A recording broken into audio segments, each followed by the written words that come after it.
Voy a leer en el capítulo 11. Usted puede seguir ahí.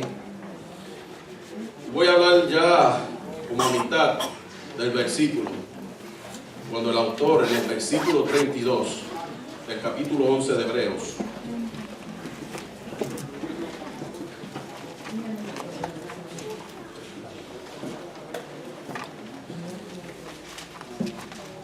capítulo 11, en el versículo 32 de Hebreos, el autor dice, inspirado por el Espíritu Santo: ¿y qué más digo? Porque el tiempo me faltaría, constando de Gedeón, de Barak, de Sansón, de Jefté, de David, así como de Samuel y de los profetas, que por fe conquistaron reinos, hicieron justicia, alcanzaron promesas, taparon bocas de leones, apagaron fuegos impetuosos, evitaron filo de espada, sacaron fuerzas de debilidad, se hicieron fuertes en batalla, pusieron a fuga ejércitos extranjeros. Vamos a dejarlo hasta ahí.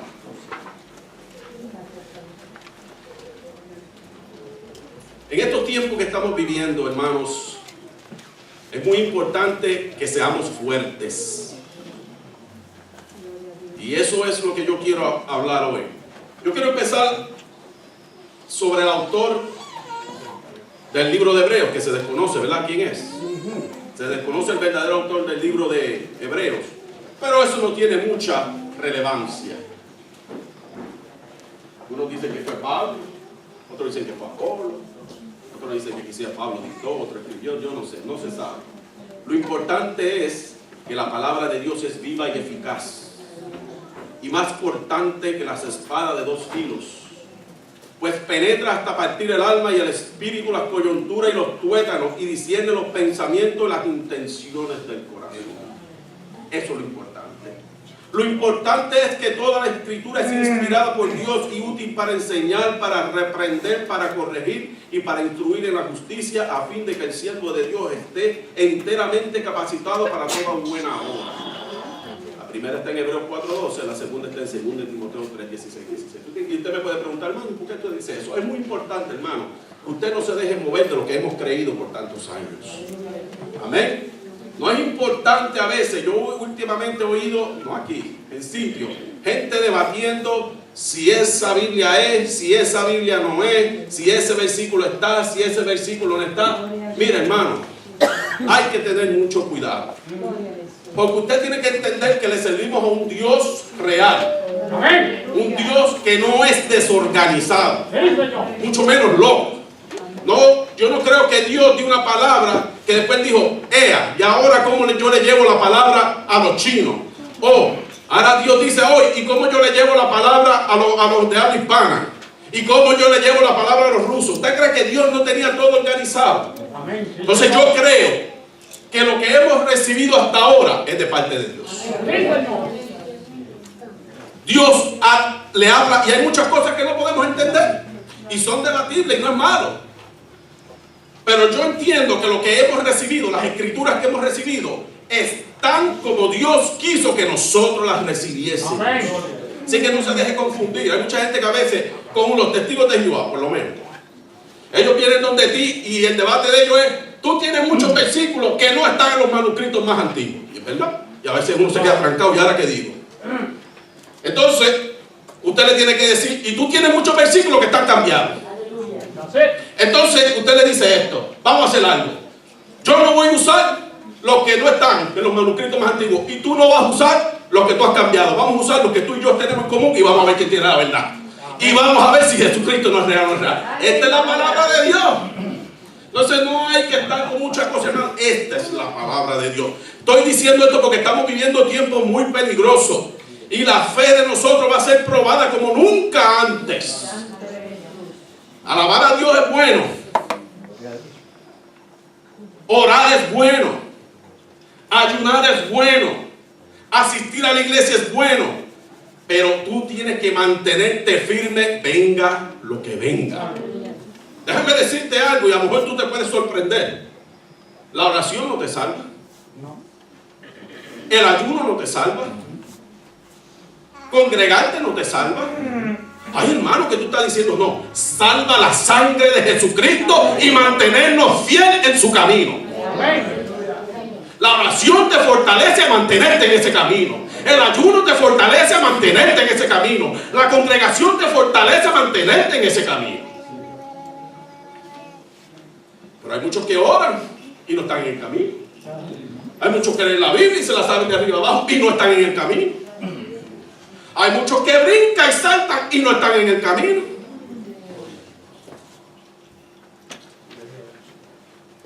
Es aceptar a Jesucristo y vivir conforme a su palabra. Fíjate que estos hombres, yo voy a hablar hoy, no te rindas. ¿Quién siente que se está rindiendo? ¿Quién siente que le están faltando la fuerza? ¿Quién siente que va a tirar los guantes? ¿Quién está diciendo que ya no puedo más?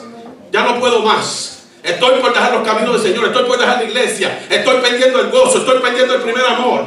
El Señor te dice, no te rindas. No te rindas. Estos hombres a los cuales acabamos de hablar, los cuales yo voy a decirle al autor, cita, no eran diferentes a ti y a mí. Y más, aquí citamos solamente hombres, en la parte que yo leí, pero también habla de Rahab, la ramera. Fue una ramera, pero en su momento Dios lo usó y pasó de ser una ramera a una mujer de Dios.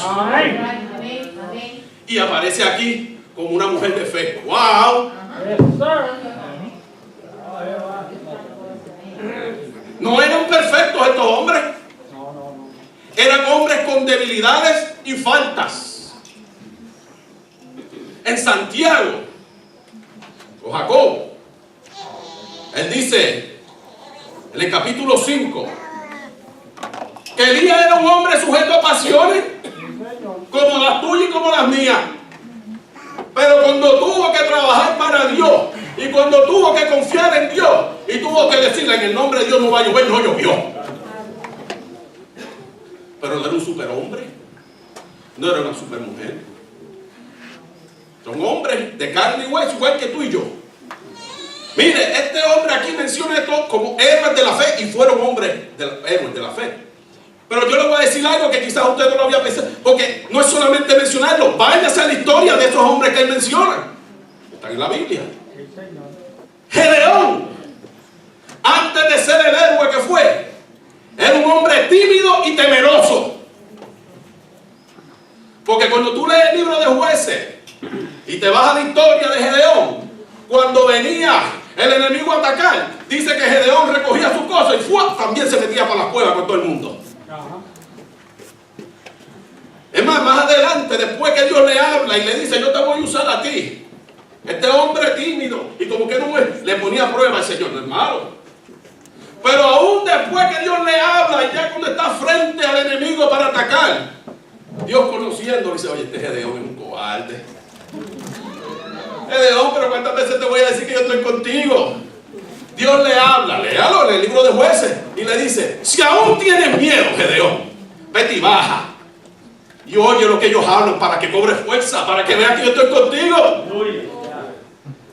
Un hombre temeroso. Barak, un hombre sin liderato, porque Dios le habla a él y él se va a donde Débora y dice, yo no, si tú no vas yo no voy. Oye, pero Dios te llamó a ti. Y Débora se lo dijo en la cara, así. Pero déjame decirte que cuando ganemos, como yo sé que Dios está en el puesto, yo soy el que voy a recibir el crédito, no tú, hombre sin liderato. Pero lo menciona como un hombre de fe. Sansón, un insubordinado, indisciplinado y rebelde. ¿Será Sansón? Bueno, cuando usted lo lee, ahí está claro. Oye, algo lindo que tiene la Biblia, y por eso es que yo sé que la Biblia es la palabra de Dios, es que Dios menciona en la historia de Israel lo bueno y lo malo. Si esto fuera un libro de hombres, nada más dijera las cosas buenas. Porque cuando nosotros escribimos nuestra historia, no ponemos lo malo. Cuando usted hace su resumen, usted pone yo sé de esto y yo sé de lo otro. Usted no pone lo que no hace y lo que no sirve. Eso lo hacen los hombres, porque los hombres, Dios dijo, no, yo voy a poner lo bueno y lo malo, porque esto es una historia, ustedes tienen que saber lo que se hace y lo que no se hace. Usted tiene que ver lo bueno y lo malo. Usted tiene que ver a dónde lleva lo malo y a dónde lleva lo bueno. Y Dios ahí lo puso todo. Y puso lo bueno de Sansón, pero puso todo lo malo que hizo. Jefté, hijo de una ramera, abandonado por sus hermanos, y se convirtió en un pandillero. Lo dice la Biblia, Jueces 1, 11, 13. Para el que quiera la cita de Gedeón, váyase en su casa, Jueces 7, 9 al 11. Barak, váyase a Jueces 4, 8. Sansón, váyase a Jueces capítulo 13. Y sigan adelante. Jefté, hijo de una ramera y se convirtió en un pandillero, váyase a Jueces 11, versículo 3. Y dice que ese fue y se juntó con los muchachos del barrio y empezaron a robar y a hacer lo malo. Sí, señor. Estaba traumatizado. Estaba traumatizado, los hermanos lo habían abandonado. Tú no tienes heredad con nosotros, tú eres hijo de una ramera, tú eres hijo de... Váyate para allá. Y se fue. Pero dice que era un hombre valiente. Y Dios no miró a ninguno de sus hermanos y Dios lo miró a él.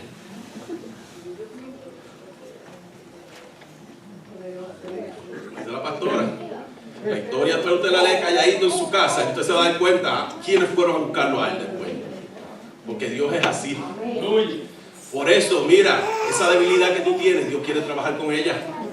Esa debilidad no es para que te vayas de los caminos del Señor. Esa debilidad es para que se la entregue a las manos al Señor y Dios se glorifique en ella. Porque a veces estamos equivocados y creen que Dios quiere trabajar con los más boceadores y Dios quiere trabajar con los más que saben y Dios quiere trabajar con los humildes, con los que reconocen que sin Dios no son nada.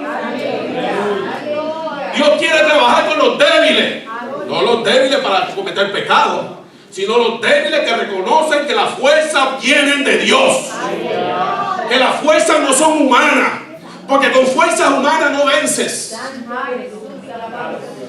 Oye, Pablo en una ocasión se parece que se la estaba echando.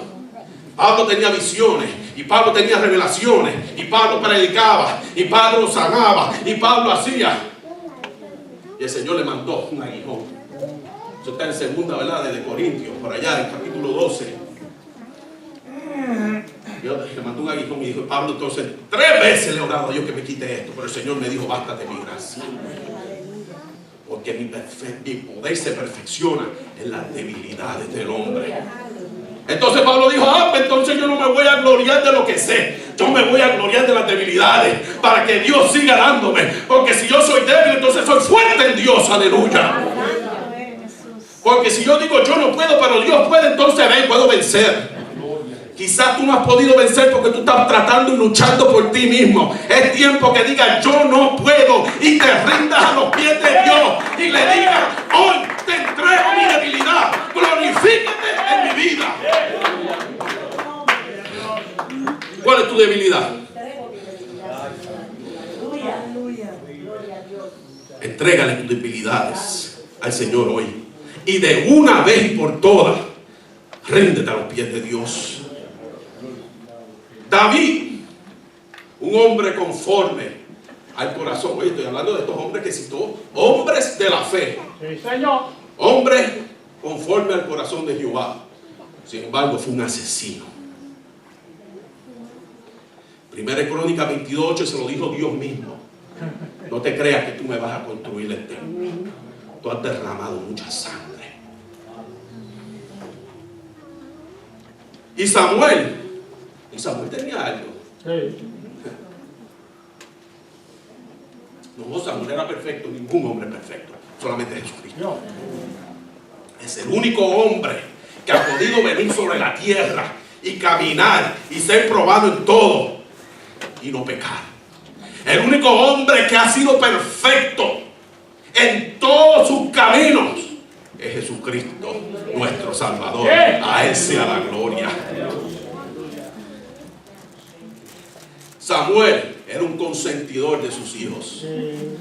Así empieza la historia de ya cuando oye, usted me dice, no, eso está en 1 Samuel 8, todo el pueblo fue donde Samuel. Samuel, tú estás viejo y tus hijos son unos corruptos. Sí, señor. Ay, o sea que todo el pueblo sabía que sus hijos eran unos corruptos y Samuel no sabía. O Samuel sabía y no quiso hacer nada.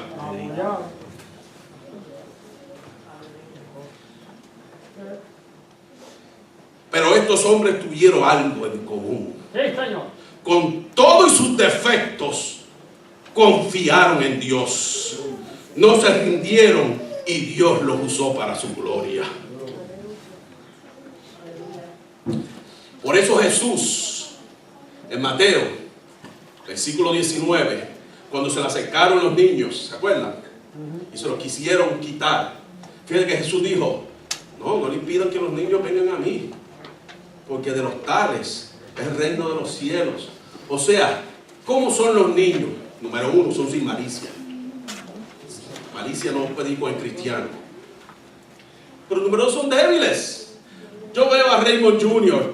y ese niño, a veces yo hablo con Johnny y digo, oye, los niños son tan indefensos. Depende completamente de uno. Si tú no lo cambias, si tú no lo viras, si tú no lo alimentas, si tú no lo cubres cuando tiene frío, si tú no lo desarrollas cuando tiene calor, ese niño está a la merced de que su padre y su madre lo cuiden. Sí, Señor. Eso es lo que Dios quiere que tú hagas, que seas un niño hoy y te pongas a sus manos como un bebé y diga, seas tú cuidándome, protegiéndome, guiándome, sé tú, oh Dios, en mi vida.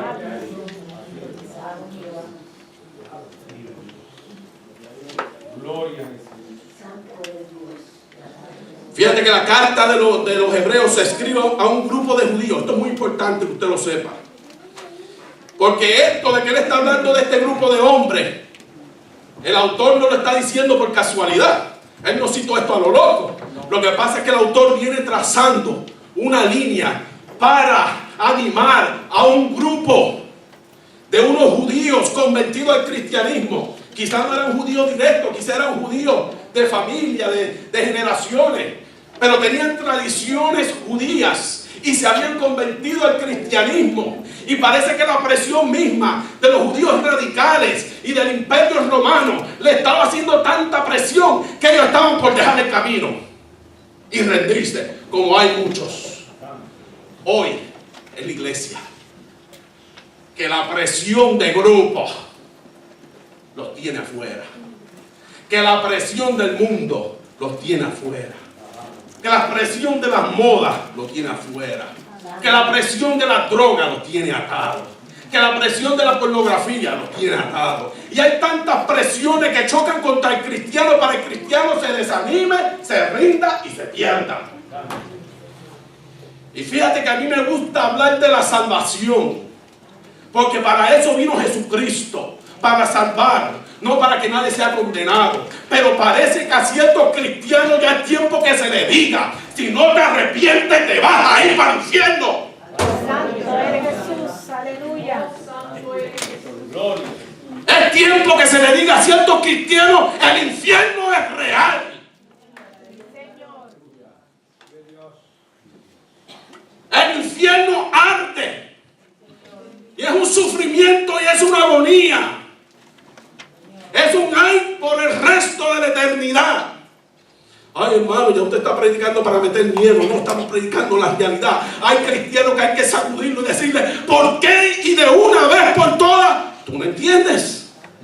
Santo eres Jesús. Queremos que te salves. Yo cambio cuando yo quiera. Yo busco de Dios cuando me plazca. El tiempo no es tuyo, el tiempo es de Dios. Es más, te voy a decir más. Tu vida no es tuya, la vida tuya es de Dios. Dios quiere que andemos en santidad y rectitud. El Señor viene pronto y viene a buscar una iglesia sin manchas y sin arrugas. El Señor viene pronto y viene a buscar un pueblo que le está buscando de corazón. El Señor viene a buscar un pueblo que está preparado, no preparándose. Porque el Señor viene como ladrón en la noche. Pero la Biblia dice claramente que los que están preparados no seremos sorprendidos como ladrón en la noche. Pero es lamentable que muchos serán sorprendidos como ladrón en la noche. Yo quiero decirle, hermano, yo fui criado en el Evangelio. Pero como muchacho al fin hice mis travesuras. Después de joven tuve mi situación dura. Yo siempre le he dicho, especialmente cuando ingresé en el ejército. Un descuido tremendo espiritual. No tenía tiempo para orar, no tenía tiempo para leer la Biblia, no tenía tiempo para congregarme mientras estuve en el ejército. Todo el entrenamiento, todo era esto, todo era de todo menos Dios. Y eso me llevó a una vida vacía. Eso no es de que yo soy cristiano y no estoy buscando de Dios, no. Hay gente que se cree, no, yo no he dejado de ser cristiano, pero están haciendo lo malo. Sí. Y estás haciendo lo malo, no eres cristiano. O sea, en esa actitud estaba yo. Estaba en el ejército, yo había nacido en el evangelio, estaba haciendo lo malo, pero no, yo soy cristiano para que no estoy orando, para que no me estoy congregando, no. Pero yo me recuerdo que cuando me acostaba a dormir no podía dormir. Y decía, si el Señor viene, me quedo. Si suena la trompeta, no me voy. Si se me para el corazón y me da un traquitaqui y aquí quedo, no me voy. Y eso me tenía siempre porque yo sabía que Dios era real y verdadero. Tenemos que tener esta conciencia y de saber de cómo estamos caminando. La carta se escribe para un grupo de judíos convertidos al cristianismo que bajo la presión de judíos radicales del Imperio Romano estaban dudando y pensando en volver atrás. ¿Quién está dudando? ¿Quién está pensando en volver atrás? ¿Quién está pensando en dejar la iglesia? No, hermano, porque si yo dejo la iglesia no es dejar a Dios, yo voy a dejar la iglesia y me voy a congregar. Ese es el primer paso para dejar a Dios. Ya muy astuto. Y mire, déjeme decirle algo y me atrevo a decirlo. El 99.9% cuando la gente dice que van a dejar la iglesia porque no se siente cómodo en la iglesia, el problema está en la persona y no en la iglesia. Quizás hay ¿cuál sería el porcentaje muy mínimo? En que sí, hay iglesias que han desviado su doctrina y se puede entender. Hay iglesias que, ¿verdad? Pues si una iglesia desvía su doctrina y una persona se va, eso es justificable. Pero una iglesia de sana doctrina, una iglesia donde se está predicando la palabra de Dios, donde se ora, donde se lee la Biblia, donde cantamos, donde gozamos, donde alabamos, y una persona dice, yo no me siento cómodo, yo me voy de la iglesia. Ese es el primer paso para dejar los caminos del Señor. No se desanime, no deje la iglesia.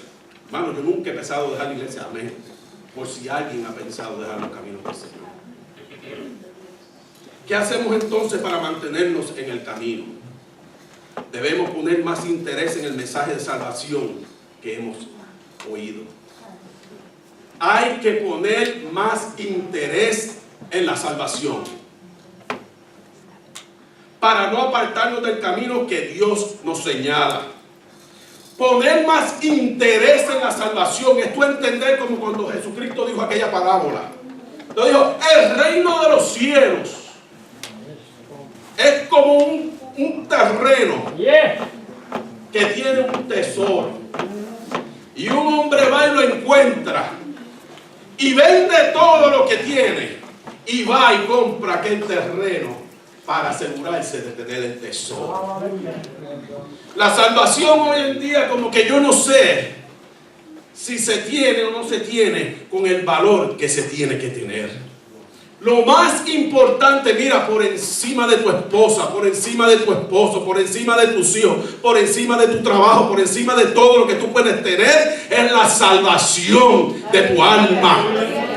De que tú estés seguro que si hoy partes te vas con el Señor a morar.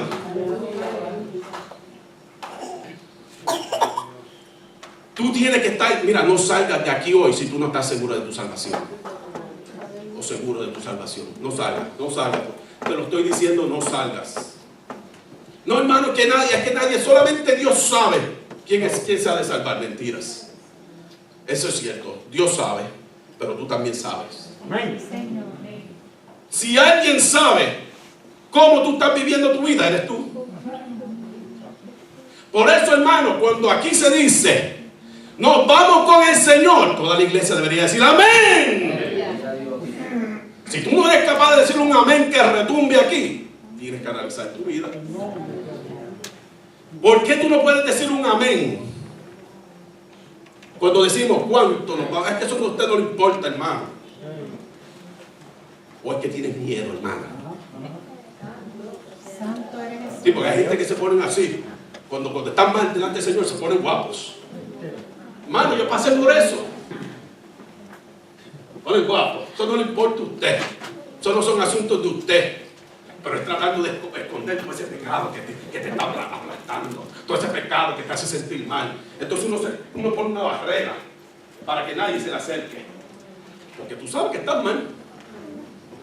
Porque tú sabes que no estás bien delante de Dios. Entonces todo el mundo la tiene en contra tuya. Todo el mundo te está señalando. No sé, yo pasé por eso, no le estoy diciendo, cuando yo entré a la Marina. Cuando salí de la Marina, lo primero que mi mamá dice, vamos para la iglesia. Ay, mami, pues estaba frío como un hielo. Entonces cuando iba a la iglesia, todos los mensajes eran para mí. Ay, ya, eso lo están diciendo. Mira, cuando tú digas, eso lo están diciendo por mí. ¿Y por quién más? Santo eres Jesús.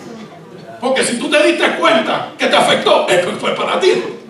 El Señor te está hablando. Eso lo dijeron por mí. ¿Y por quién va a ser? Si una persona hay aquí, vamos a dar un ejemplo, y le gusta darse el codo, como dicen en Puerto Rico, el carcasito de la frita. Y de momento el predicador, inspirado por el Espíritu Santo, y esos hermanos que le gustan beber y le gustan emborracharse, y saben que bebe y dice, eso lo está diciendo por mí. No, lo está diciendo porque no bebe. Santo eres Jesús.